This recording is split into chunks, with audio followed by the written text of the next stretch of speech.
আসসালামু আলাইকুম প্রিয় শিক্ষার্থীবৃন্দ। তো তোমরা যারা যশোর বোর্ডের শিক্ষার্থী রয়েছে, তো তোমাদের যে হিসাব বিজ্ঞান প্রথম পত্র তার এমসিকিউ নিয়ে হাজির হলাম।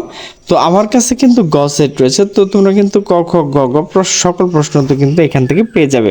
তো আমি শুধু তোমাদের উত্তরটুকু বলে দিচ্ছি। একের হচ্ছে গ, দুইয়ের হচ্ছে ক, তিনের হচ্ছে ক, চারের হচ্ছে নিচে কোনটি সঠিক গ, পাঁচ হচ্ছে ক, ছয় হচ্ছে খ, সাত হচ্ছে নিচের কোনটি সঠিক খ, আট হচ্ছে গ, নয় হচ্ছে গ, 10 হচ্ছে ক, 11 হচ্ছে খ, 12 হচ্ছে নিচের কোনটি সঠিক ঘ, 13 হচ্ছে খ, 14 হচ্ছে ঘ, 15 হচ্ছে ঘ, 16 ঘ, 17 খ, 18 ক, 19 খ, 20 গ, 21 হচ্ছে খ, 22 হচ্ছে নিচে কোনটি সঠিক খ, 23 হচ্ছে ঘ, 24 হচ্ছে ক, 25 হচ্ছে ঘ, 26 হচ্ছে ঘ, 27 হচ্ছে ঘ, 28 হচ্ছে খ, 29 হচ্ছে ক, 30 হচ্ছে ঘ।